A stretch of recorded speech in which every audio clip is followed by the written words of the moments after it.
Kematian Dr. Aulia Risma Lestari menyibak praktik perundungan di kalangan mahasiswa program pendidikan dokter spesialis atau PPDS. Saat kejadian, Aulia berstatus sebagai mahasiswi PPDS Anestesi Universitas Diponegoro, Semarang, Jawa Tengah. Tak kurang, Menteri Kesehatan Budi Gunadi Sadikin menyebut memiliki bukti bahwa Aulia menjadi korban perundungan. Dokter yang bunuh diri ini, kita sudah menemukan ada buku catatan hariannya. Yang memperlakukan seperti ini akan kita berikan sanksi yang tegas. Dan kita minta juga agar pendidikan anestesi di Universitas Diponegoro dan di Rumah Sakit Karyadi itu harus dirapikan, harus dibereskan, tidak ada lagi perilaku bullying seperti ini dengan alasan menciptakan tenaga yang tangguh. Sebagai Menkes, Budi Gunadi mengklaim selama ini sudah mengetahui dan berjanji menyelesaikannya. Praktek bullying ini di Indonesia sudah sangat lama terjadi. Ya.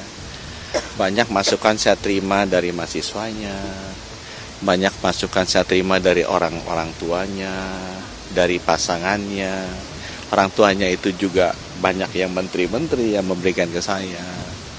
Dan ini harus diselesaikan, ya, harus dipotong tuh jalurnya. Kita juga pernah kan melakukan screening mental terhadap para PPDS ini, dan banyak kan memang yang ingin bunuh diri. Redaksi Harian Kompas pada Senin 19 Agustus menerima email keluhan mahasiswa PPDS Jakarta. Di email ini, ia secara detail menjelaskan perundungan dokter senior yang membimbing residen, sebutan mahasiswa PPDS. Para mahasiswa PPDS diharuskan melakukan pekerjaan yang tidak ada hubungannya dengan perkuliahan, seperti membantu mengerjakan hobi dokter senior, membiayai beragam pengeluaran, hingga menyiapkan makan dan cuci piring. Seperti ini pengakuannya.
Ada juga 40 tahun dokter spesialis di Jawa Tengah selama menjalani masa PPDS sudah 2 kali keguguran kehamilan.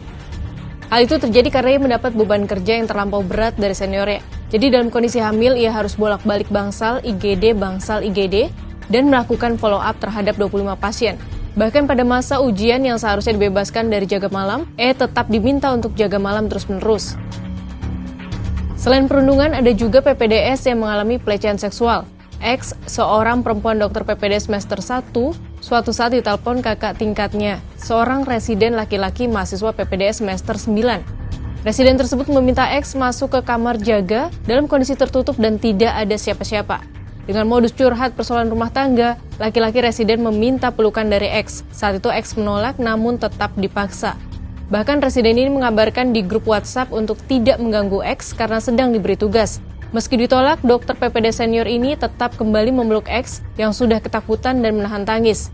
Tiba-tiba ada perawat yang mengetuk pintu kamar jaga untuk melaporkan keadaan pasien di bangsal. Ada juga modus lain. Senior PPDS melakukan pelecehan seksual kepada juniornya, yaitu dengan meminta juniornya mengantar pulang ke apartemen. Begitu sampai di depan lobi apartemen, dokter senior mengajak juniornya untuk menginap. Ajakan itu ditolak dan dokter junior berhasil menghindar dengan alasan dipanggil seniornya di rumah sakit.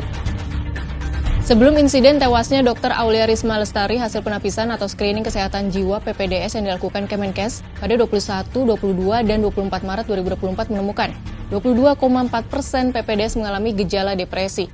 Dari jumlah itu, sebanyak 0,6% mengalami gejala depresi berat, 1,5% depresi sedang berat, 4% depresi sedang, dan 16,3% dengan gejala depresi ringan. Dalam screening bahkan ditemukan 2 pekan terakhir sebelum laporan diturunkan sebanyak 3,3% atau 322 PPDS merasa lebih baik mengakhiri hidup atau ingin melukai diri sendiri dengan cara apapun. Sebanyak 2,7% merasakan dalam beberapa hari. Bahkan 22,7% PPDS dengan gejala depresi berat hampir setiap hari memikirkan hal tersebut. Selain itu, hasil screening yang dilakukan pada PPDS di Rumah Sakit Vertikal Pendidikan juga menemukan sebanyak 51% PPDS merasa lelah atau kurang bertenaga pada 2 minggu terakhir pengisian kuesioner. Sebanyak 38% juga mengaku mengalami gangguan tidur, 35% kurang tertarik melakukan apapun, 25% merasa murung, muram, dan putus asa, serta 24% mengalami gangguan makan berupa kurang nafsu makan atau terlalu banyak makan. Bukti perundungan PPDS di depan mata, Kemenkes urgen memotong praktik perundungan kalau tak mau lagi ada korban nyawa menimpa PPDS.